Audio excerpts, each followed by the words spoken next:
Kemudian tanggal 10 itu Idul Adha. Kembali kita berkorban. Tiap tahun berkorban, tiap hari Allah kasih kita rizki. Masa korban setahun sekali berat buat antum? Korban itu nggak mahal. Korban itu butuh takwa. La yanalallaha luhumuha wala dima'uha walakin yanaluhu taqwa minkum. Allah tuh nggak nerima darah sama dagingnya, enggak. Yang diterima itu ketakwaan kalian. Kalau punya duit 10 juta, beli sapi. Nggak mampu beli sapi, Ustaz. Baik, duitnya berapa? 2 juta, beli kambing. Dapat kambing 2 juta? Ada nggak kambing harga 1 juta? Dapat. Domba itu umurnya cukup 6 bulan. 6 bulan dapat 1 juta jemaah. Tapi ala kulli hal, antum bisa 500 berkorban. Nggak butuh orang kaya berkorban, tapi butuh ketakwaan sama Allah SWT. Kalau antum mampu beli sapi silahkan. Rasul Shallallahu Alaihi Wasallam ketika tidak punya, beliau berkorban 1 domba. Yang bagus beliau. Dapat beliau yang bertanduk, ya, yang Masya Allah dombanya. Ketika punya uang sedikit, beli 1 domba. Ketika punya uang banyak, beliau membawa 100 ekor onta. 100 ekor onta. Ketika beliau haji wada, dalam posisi punya harta, beliau bawa 100 ekor onta untuk korban di Mekah. 100 ekor onta. 1 onta kira-kira harganya ya ada yang 50 juta. Kalau dikali 100 sudah berapa jam? 5 miliar. Nabi tidak berpikir untuk memperkaya dirinya. Rumahnya tetap rumah Nabi Sallallahu Alaihi Wasallam. Dari sejak beliau tinggal di Madinah sampai wafat alaihi salatu wassalam, rumahnya tidak berubah. Ketika ada rizki, orang biasanya renovasi rumah. Ada rizki lagi, ganti mobil.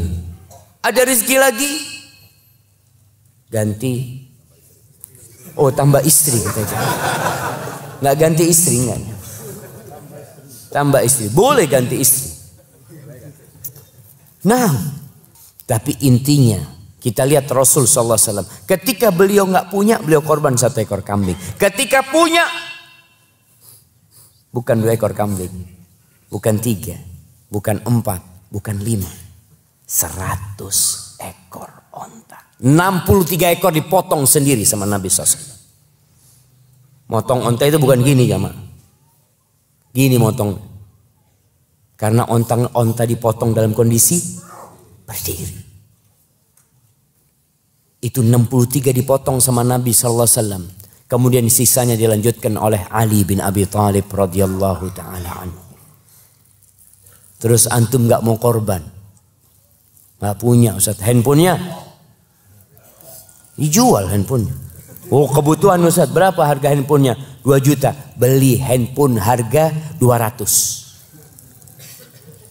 Ada nggak handphone harga 200? Ada. 100.000 dapat. Cuma gengsi antum mau pakai. Antum korban. Nggak harus korban ditaruh di masjid. Bawa ke masjid. Ini korban anak. Atas nama Syafiq, Riza, Hasan, Basrama. Catat. Nggak perlu antum bawa belakang rumah antum. Ikat. Kasih makan. Besok ya Allah aku mau potong ya Allah. Pulang dari masjid, antum masuk rumah, tidurkan kambingnya. Bismillah, Allahu Akbar. Allahumma hadha minni wa an ahli, Allahumma taqabbal minni. Allah terima dari hamba ya Allah. Nggak perlu ada orang tahu antum korban. Nggak harus orang tahu. Potong.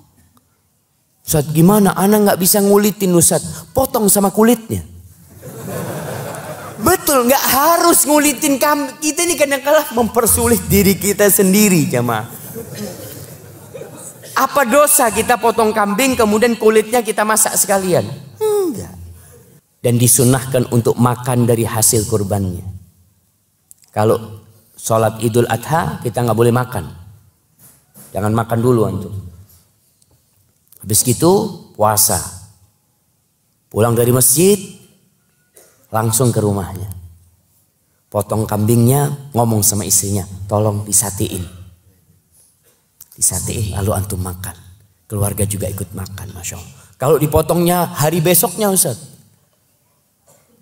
Ya, masa puasa sampai besoknya tuh nggak makan? Ya boleh antum makan jamaah. Tapi disunnahkan makan dari hewan kurban dia.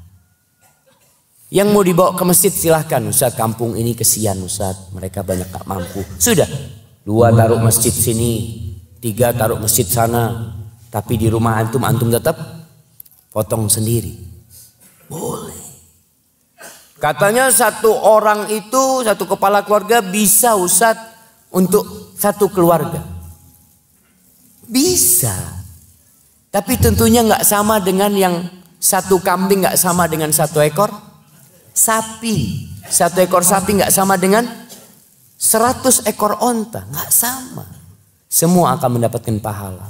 Maka tadi Anda sampaikan, ketika Rasul Shallallahu Alaihi Wasallam nggak punya, ya beliau 1 atau 2 kadang-kala Nabi alaihi salatu wasallam.